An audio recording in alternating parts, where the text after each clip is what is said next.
versatile defense.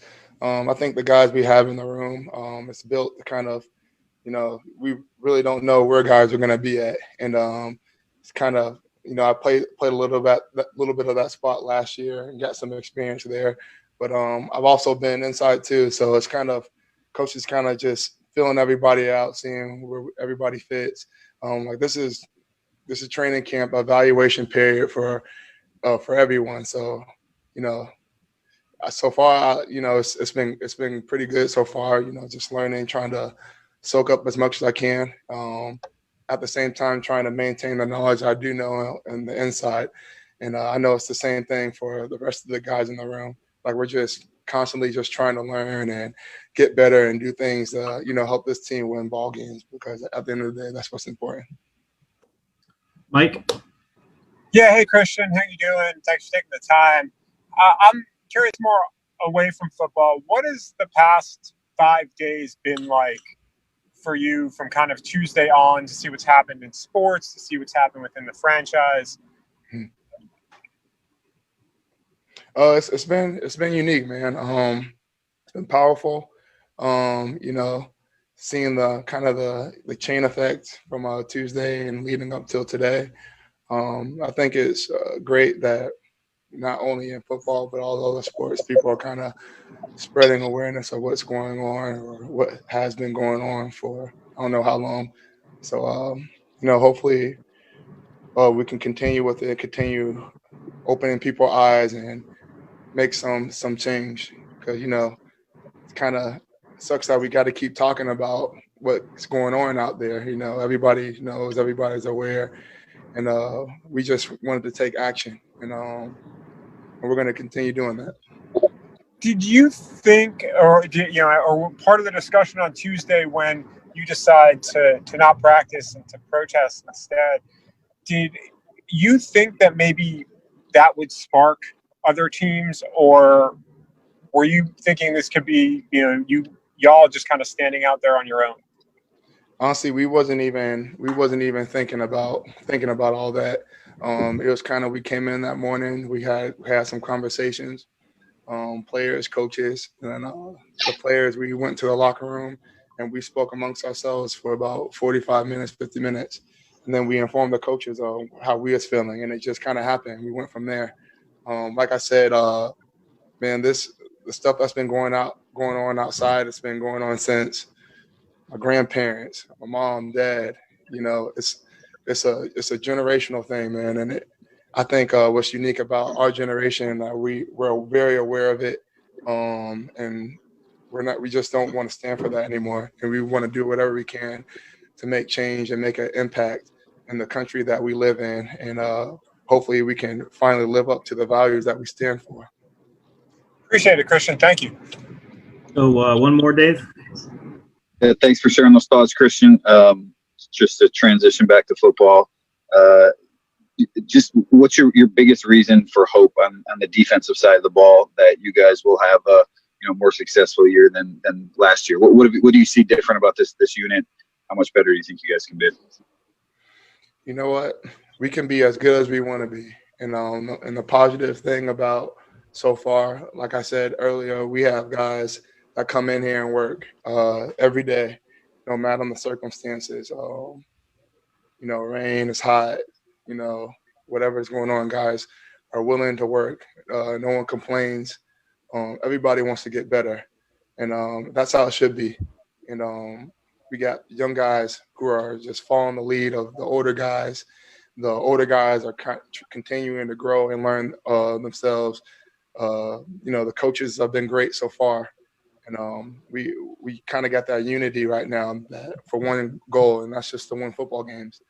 And I don't want to predict the future, but I just know that whatever defense we have rolling out there on that first game, you're going to get a group that's going to play their asses off. You're going to have a group that's going to do all they can to win games, and that's why we're here right now working. I love the guys we got in the room. I wish we can keep everybody, but you know how it goes. But whatever we have that first game, we're gonna play hard. We're gonna be physical. We're gonna fly around. and we're going to do whatever we can to win. One quick follow-up, if I can. Just you just mentioned you can't keep everybody, and you talked earlier about needing some of this work in the preseason. What do you want preseason to look like going forward? Would you like there to be 4 games again, 2, no games? I mean, how have you liked this preseason, and what would your ideal preseason look like in future seasons? Man, I don't even know. And even if I did, I don't even think it matters. Whatever they decide what they want for us to do. But obviously, it's hard. Older guys obviously will probably want less games. Younger guys will want more games. At the end of the day, it's football. Everybody wants to play no matter how they're feeling. If it's 4, if it's 2 games, we're going to go out there and play. So me personally, I just want to get better. Every time I step out on the field, I want to do all I can to help the team win. And that's if it's for 4 or 2 preseason games, I'm going to do that. Thank you. Thanks, Christian. Thanks, guys. Go ahead and stay on the line. We'll be back here momentarily. Go ahead, Tim. Hey, Quintez, good to see you again. Hey, you're stepping into a pretty good situation with some established veterans in Kenny and Marv and Danny in line. I'm just curious how much those guys have helped you through the first 2 weeks of camp here with pads on. Yeah, it's been great being around Kenny and Marv and Danny. Those guys have been in this league for a while, and they're doing great things. I'm just my mindset coming into it was just being around them, soaking up everything that I can and learning from them. And they've been doing a great job helping me out, answering questions that I have in meetings, and just, having that player-to-player relationship as a teammate. So it's been great being around those guys, seeing the plays that they make, and just trying to, step in and just do whatever I can to help the team. And just a quick follow-up, it looks like you guys have a pretty deep group, a lot of guys that can do some different things. Just what have you noticed about that group overall the first 2 weeks, and what do you like about it? You have a lot of guys that can do different things, guys that can make plays and do a lot of good things. So it's just raises the competition in the room. Guys just wanting to go out there and put their best foot forward every day. So it raises all of our level of playing out there. So it's been great. Go Justin next. Thanks for taking the time, Quintez. We've had 2 weeks to kind of see you on the practice field now. You seem to really have a knack for getting open. And I was just curious, what's the key to being a good route runner? Well, it starts at the line of scrimmage for me, just trying to get a good release and really just giving the quarterback a window to throw the ball.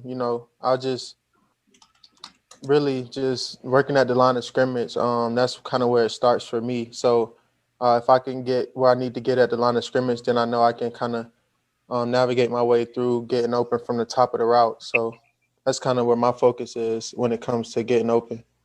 And you had some workouts with some teammates before you guys got together officially as a team. Just curious how valuable those informal sessions were to letting you hit the ground running. Yeah, I was able to spend time with Marvin Jones out in California and stuff. So that was amazing, seeing the way that those guys work, seeing the time and effort and energy that they spend on, crafting, making themselves better, the things that they do. I spent some time with Matthew as well down in Georgia, and just being around him was amazing for me, a guy that I've always looked up to before I even, got into this league or went to college. Really looked up to Matthew, and just when I was around him, just seeing the way he know the game, how smart he is, and just soaking up everything that I can. So it kind of helped me when I got here, just hearing things from them and then kind of seeing it all kind of play out right now. That's helped a lot. Thank you. Go Kyle next. Hey, Quintez.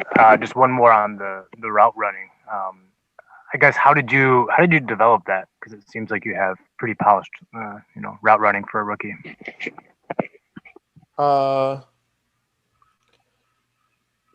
I guess when I was in high school, I played a bunch of basketball, and for me, that's what I was. I grew up being a basketball player, and I just try to use what I have, my strength. Not get hung up on the line or just using my suddenness at the line of scrimmage.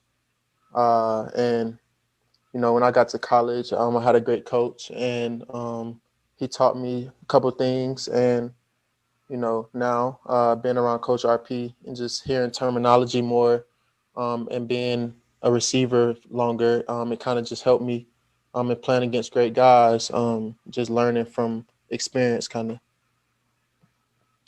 Go two more, Ken Brown, then John. Hey, Quintez, how you doing? Good. Jeff Okudah said you were like the best receiver he had faced in the Big Ten and coming in, but scouts kind of knocked you for your 40-yard dash time. Do you think too much emphasis is placed on the 40-yard dash? And what do you do to compensate for it? Because evidently it hasn't hindered you up in this level. Yeah, I mean, I wanted to run better, run a better 40, and I can run. I think personally I can run.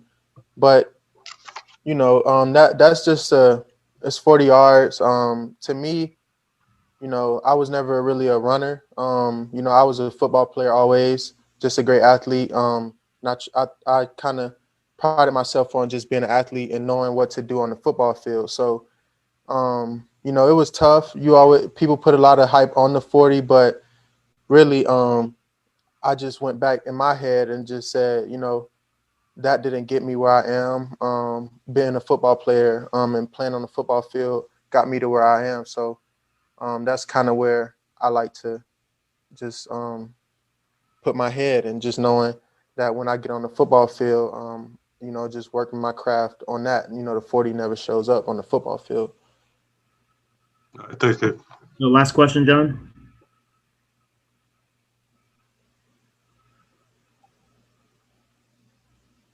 John, last question.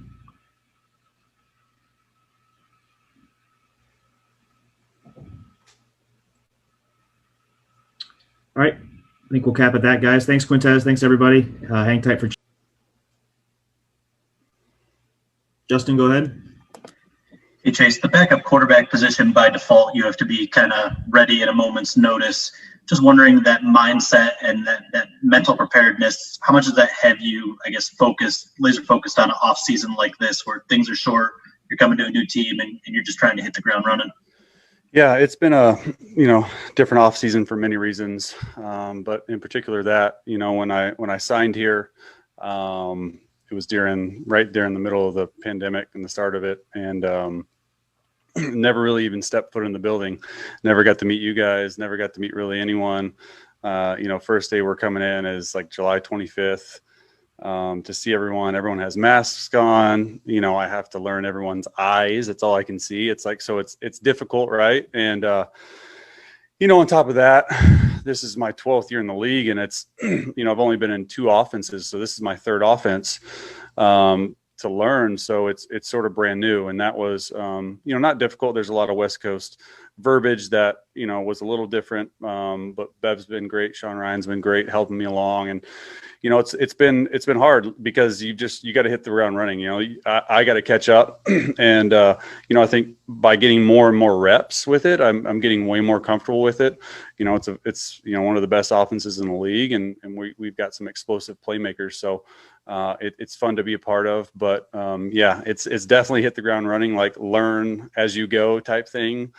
Can't really afford to make many mistakes along the way. You've got that as a veteran, you have that role that you're competing, but you're also kind of a mentor to some of the younger guys. We know what Matthew Stafford brings to the table. I'm just curious what you've thought of David Blau in this competition as you got to know him and see him on the field. Yeah, it's been great. It's been great to be in that quarterback room and shoot. I remember when I was that young, and it was a long time ago, and he's going out there trying to make plays and doing such a good job. I mean, he's got a better grasp of the offense than me. So I'm really the one playing catch up. If anything, he's the one mentoring me on the offense. So it's been great. It's been a fun room to be a part of. And we're looking forward to, continuing to get better. So Dave next.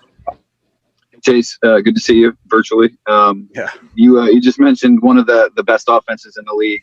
You're a vet. You've been around for a while.